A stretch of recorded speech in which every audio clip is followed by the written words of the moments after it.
गुजरात में 3 राज्यों में रामनवमी के दिन और उसके बाद से हिंसा देखी जा रही है। बंगाल में तो अभी भी स्ट्रीट फुट हिंसाओं का दौर जारी है। वहाँ की सरकार बोलती है बीजेपी का हाथ है, बीजेपी कहती है वहाँ की सरकार अपीसमेंट पॉलिटिक्स कर रही है। इस पूरे मामले पे आपका क्या रुख है?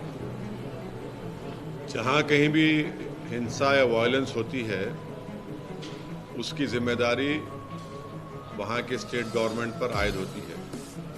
ये उनकी नाकामी है कि उन्होंने उस वायलेंस को रोका नहीं, और साथ ही साथ ये उन लोगों का भी उसमें इन्वॉल्वमेंट होता है जो अगर कोई प्रोसेशन निकालते हैं और वो प्रोसेशन में वायलेंस होता है तो जो ऑर्गेनाइजर्स है उनकी भी जिम्मेदारी उस पर आयद होती है कि उन्होंने उस वायलेंस को रोका नहीं बल्कि उसको आगे बढ़ाया भी। ये दो चीज़ें फैक्ट है, इसको कोई डिनाई नहीं कर सकता है।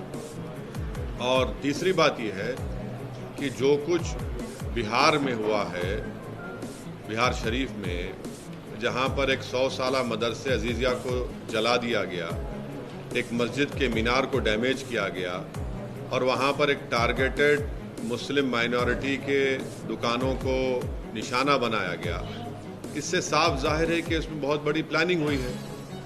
और बिहार की नीतीश कुमार और तेजस्वी की सरकार को ये मालूम था कि नालंदा एक सेंसिटिव डिस्ट्रिक्ट है, नीतीश कुमार मुख्यमंत्री का होम डिस्ट्रिक्ट है, उसके बावजूद भी आप सासाराम में भी गड़बड़ हुई। तो ये सरासर बिहार में जो कुछ हुआ ये सरकार के ऊपर जिम्मेदारी आयद होती है कि उन्होंने वायलेंस को रोका नहीं, और उनको मालूम था, उनके पास रिपोर्ट्स, इंटेलिजेंस रिपोर्ट्स थे कि यहाँ पर वायलेंस हो सकता है।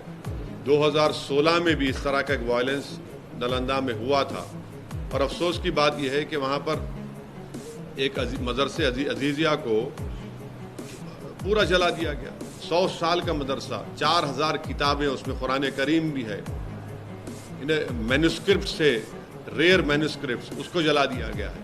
और आपके वहाँ हुकूमत की नाकामी, और आप देखिए कि नीतीश कुमार जो है उन पे कोई रिमोर्स ही नहीं है, उनको कोई तकलीफ ही नहीं हो रही उनको। कल इफ्तार की पार्टी में चले गए, टोपी सर पर पहन लिए, शॉल पहन लिए, अरे कुछ तो हमदर्दी दिखाते, गम दिखाते। और वो आरजेडी का जो नेता है वो कहता है कि ट्वीट कर दिया। अरे भाई जबान से बोलो ना, कंडेम करो। तो ये पूरी खुली साजिश है कि बीजेपी इस तरह से ये जो राइट हुआ है बिहार में, उसके जरिए से वो अपना कंसोलिडेशन करना चाहते हैं, और नीतीश कुमार और तेजस्वी यादव ये चाहते हैं कि मुसलमानों को बिहार के हमेशा उनके दिलों में खौफ पैदा कर दिया जाए। तो सुनिए, ट्वीट से काम नहीं होगा। आप सत्ता में हैं, आप मंत्री हैं, आप पावर शेयर कर रहे हैं, क्यों नहीं अभी तक आप और आपके चचा जाकर उस जगह का इंस्पेक्शन करते, उस मदरसे अजीज़िया का, उस मस्जिद को जुटाने की कोशिश की गई थी? क्यों नहीं आपकी सरकार ने अब तक कंपनसेशन का ऐलान किया? क्यों नहीं अभी तक आपने उन पुलिस वालों के खिलाफ एक्शन लिया जिनकी मौजूदगी में वायलेंस हुआ? क्यों नहीं आप ये अरेस्टिंग जो लोग किए कर रहे हैं? ये तो इनकी नाकामी है, बिल्कुल सरासर इनकी नाकामी है, और हम कंडेम करते हैं।